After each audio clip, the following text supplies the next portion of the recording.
আসসালামু আলাইকুম। শিল্পী হাউস ব্লগ থেকে ভিডিওটি শুরু করলাম। সবাই কেমন আছেন? আশা করি ভালো আছেন। আলহামদুলিল্লাহ আমরাও ভালো আছি। তো এই তো রান্নাবান্না বসিয়ে দিলাম। স্কুল থেকে চলে আসলাম, মেয়ে ছুটি হলো, মেয়ে কিন্তু পরীক্ষা চলতেছে। তারপর মেয়ে পরীক্ষা শেষ হলো, স্কুল থেকে ছুটি হলো, মেয়েকে নিয়ে বাসায় আসলাম। এসে এই যে রান্না বসিয়ে দিছি। প্রথমে ভাতটা বসিয়ে দিলাম, তারপর হচ্ছে এই যে টক পাতা মানে টক শাকটা আমি রান্না করব চিংড়ি মাছ দিয়ে। আর হচ্ছে আজকে এই যে ট্যাংরা মাছ দিয়ে পেঁয়াজ টমেটো দিয়ে ভুনা করব।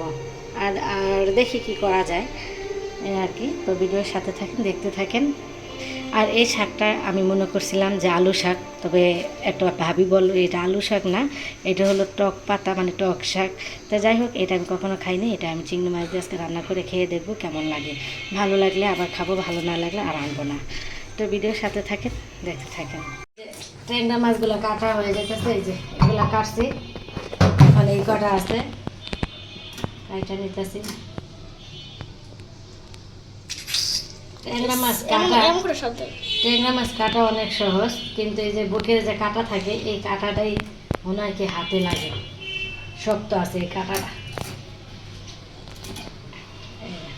মাছগুলা কিন্তু বড় বড়ই আছে, ট্যাংরা বড় ট্যাংরা নিয়ে আসছিলাম আজকে।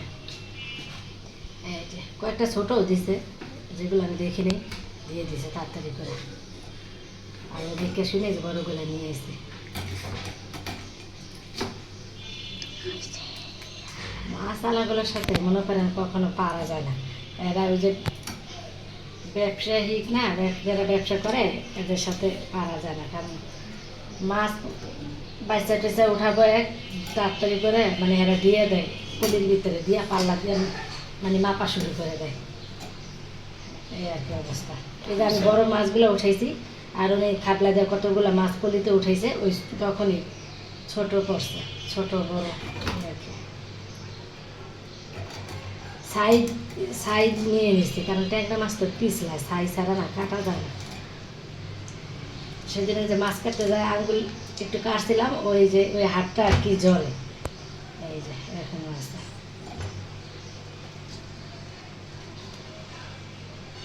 এখন সবগুলোই কাটে রান্না করে ফেলবো। পেঁয়াজ কাঁচামরিচ দিয়ে দিলাম, আর এই যে সব কিছু দিয়ে রেডি করে নিলাম। মাছটাও কাটা শেষ, ধোয়া শেষ। এখন তরকারিটা বসায় দিতেছি।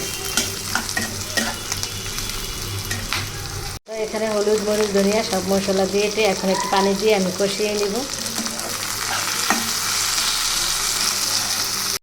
তো এই যে মশলা পানি দিয়ে দিলাম, একটু ভালোভাবে মশলাটা কষিয়ে নিব।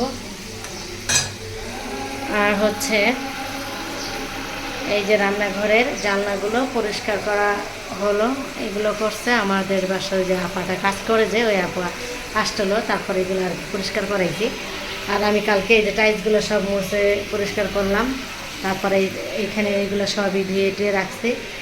তারপর হচ্ছে এই যে রান্নাঘরটা একদম গুছিয়ে রাখলাম। এই যে একটা কালকে আমি ধুইছি, এগুলো দেখাতে পারিনি, এগুলো তো আমার আগের ভিডিওতে আছে। তো এবার কালকে আর ভিডিও করিনি। এই র্যাকগুলো সব গোসলখানা নিয়ে সবগুলো ধুইছি। দেখেন কত সুন্দর লাগতেছে। র্যাকটা অনেক ময়লা হয়ে গেছিলো, তো ধোয়ার পরে যে এখন অনেক সুন্দর লাগতেছে। তো যাই হোক, এখন এই যে রান্নাঘরটা গুছানো হয়ে গেছে। তারপর রান্না শেষ হলেই শেষ কাজ। আর এই যে আলু পেঁয়াজ রাখি, এর একটা ধুয়ে নিয়েছিলাম। এখন এটার উপরে মানে কাগজ বিছাই দিব, তাহলে এত ময়লা হবে না। আর এই যে পেঁয়াজগুলো এইভাবে রাখছি। আজকে কাগজ আনবো, তারপরে আর কি এখানে রাখবো। এটার উপরে পেঁয়াজগুলো সব সুন্দর করে আর কি গুছায় রাখবো, একদম কাগজগুলো গুছায়। র্যাকটা কিন্তু ধোয়ার পর অনেক সুন্দর লাগতেছে, পরিষ্কার হয়ে গেছে। রান্না করে আসলে কি যেটা রাখি ওইটাই তেল কাজটা ভরে যায়। তো কয়েকদিন পর পর এইভাবে ধুয়ে রাখতে হয়, নয়তো একদম হাত ধোয়া যায় না, এত মানে তেল কাজটা করে।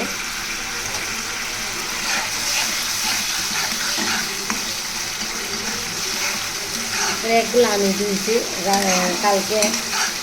রান্নাঘরটা একটু টাইলসগুলো মোছা দিলাম, র্যাকগুলো ধুয়েছি। আর আজকে শুধু আপা এসে এই যে জানলাটা পরিষ্কার করে দিয়ে গেছে, আর ঘরটা মুছে দিয়ে গেছে এই আর কি। কালকে আবার আসলে আবার কটা কাপড় ধোয়াবো, কারণ প্রতিদিন তো এখন কাপড় তো থাকে না, অল্প অল্প করে যা হয় ধুয়ে নেয়।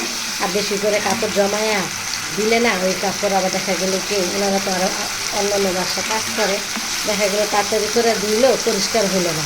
তাই যেই কটা কাপড়ই মানে হয় ওই কটা আমি ভিজাইয়ে দেবো, এসে দিয়ে যাবে।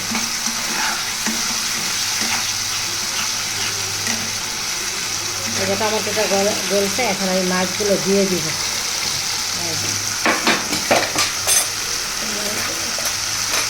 জায়গা কম তো কোথায় যে কী রাখি এই যে অবস্থা।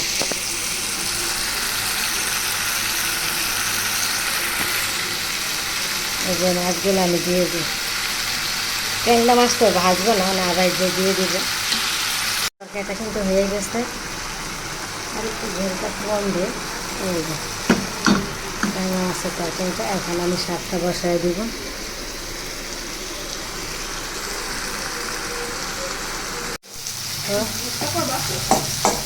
এই যে শাকটা বসায় দিতে হয়ে গেছে, এখন এই যেটা ভর্তা করবো টকপাতা দিয়ে। আর এই যে পাশে ভর্তা বানাচ্ছিল আমার মেয়ে, আবার ওইটা পড়ছে। এই যে চিংড়ি মাছের ভর্তা। এই যে আমি ভর্তাটা বানিয়ে নিব, মেয়ে বসটলো উঠে গেছে, এখন আমাকে বানাতে হবে। আর এই যে টক পাতার ভর্তা, আগে চিংড়ি মাছের ভর্তা বানাইনি, তারপর টক পাতার ভর্তা বানাবো। তো এই যে মেয়ে খাওয়া দাওয়া করলো, আমি এখনও খাওয়া দাওয়া করিনি, এখন খাওয়া দাওয়া করবো। তো এই যে ভর্তা বানিয়েছিলাম, তো এখন ভর্তা বানানো শেষ হয়েছে, এখন আর কি আমি খাবো। তো যাই হোক, এতক্ষণ আমার ভিডিওর সাথে থাকার জন্য সবাইকে অনেক অনেক ধন্যবাদ। আর এখনও যারা লাইক দেননি প্লিজ মনে করে লাইকটি দিয়ে যাবেন, আর যারা সাবস্ক্রাইব করেননি সাবস্ক্রাইবটি করে যাবেন। এখন তাহলে রাখবো, সবাই ভালো থাকবেন, সুস্থ থাকবেন। আসসালামু আলাইকুম, আল্লাহ হাফেজ।